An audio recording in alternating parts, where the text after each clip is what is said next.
This is Gökhan Semiz. Semiz was born in 1969 in Istanbul, Turkey. He was a bright kid and he was musically talented. His childhood coincided with the Anatolian Rock wave, so he gorged himself on influential acts like Barış Manço, Karaca, and Erkin Koray as he grew up. Even though he had scored well enough to get accepted by many different universities, he chose to attend the İTÜ State Conservatory, where he studied music. Semiz loved composing and performing music, but he also loved comedy. Alongside music, he also wrote comedy plays and went on stage performing them. Soon, it occurred to him to combine his two passions and he started recording comedy songs, which he shared with two people he recently met in conservatory, Emrah Anul and Selçuk Aksoy. Together, they formed and remained as the core as Grup Vitamin. Their first record was an incredibly indie lo-fi effort called Bol Vitamin, with its cover oddly reminiscent of Can's seminal record Ege Bamyası, which of course featured the song Vitamin C. Bol Vitamin was an unbelievable hit, released in 1991 for the enjoyment of the band more than anything. Bol Vitamin ended up selling more than 1.5 million copies nationwide and finished its run as the best-selling album of the year. Bol Vitamin's success inspired a windfall. Spinning off from Grup Vitamin itself, Ufuk Yıldırım and Ercan Saatçi founded UFR and released forgettable songs like Heberüp. Sen onlara bakma. Sağdan soldan kaldırımdan hiç fark etmez yürü git. Erkekliğin lüzumu yok bağrını yakma. Copycats like Grup Raptiye tried to fill in the gaps.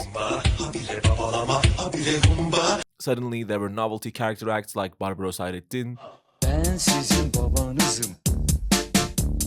but none compared to the real thing.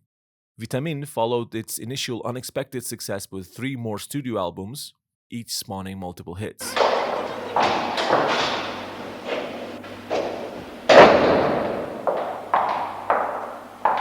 Ali, Hakkı, Mevlüt abi.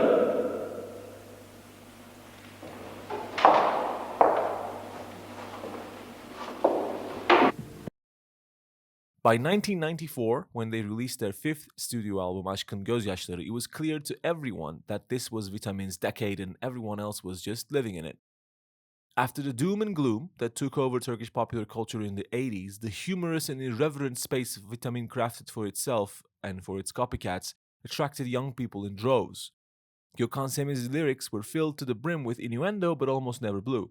Many of Vitamin's catalog consisted of parody songs, but it never felt like they picked just the most popular song on the radio to parody.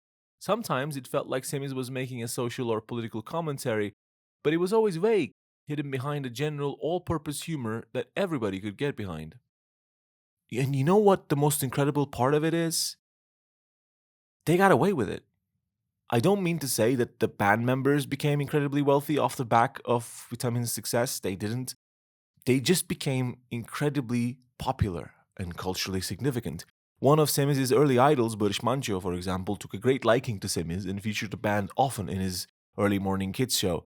They made a deal with an orange soda company and toured the country with their support. Their videos were played over and over again, and they laid the foundation for a Turkish comedy pop tradition that many others since have honored and reproduced. In 1998, Gökhan Semiz, returning home from a night out in one of his favorite rock bars, the famous Kemancı Bar in Galata, died in a car accident. He had celebrated his 29th birthday just 5 days before. His death was a big shock for the whole country. Vitamin disbanded shortly thereafter, only reuniting more than a decade later, still recording songs that Semiz had panned. The reason that Vitamin disbanded and the reason they kept on singing his songs after the reunion and the reason everyone grieved when Gökhan Semiz died are the same. Because Semiz was the sort of genius that can find a perfect universal comedy chord while still building catchy tunes. He was the sort of genius that can hold your attention for 4 minutes by just reading a funny poem while a soft muzak plays in the background. Semiz's gravestone reads a quote attributed to him: "Those who can't have fun together can't build a future together." I believe this to be true. Because I believe this to be true, and since it's also quite obvious that his music helped a very depressed generation have fun together, then it naturally follows that Grup Vitamin was instrumental in building a future for all of us as well. Today, digital acts like Bates Motel Pro, solo comedians like Feyyaz Yiğit, and even proper respected rock bands like Büyük Ev Abluka'da perform fantastic comedy songs that I wonder would have been possible without Gökhan Semiz and that magnificent success of Grup Vitamin in the 90s. Because while sometimes certain things are inevitable, I also truly believe that sometimes all it takes is one person proving that you can get away with it, even if it's against the current. Sometimes especially so. See you next time.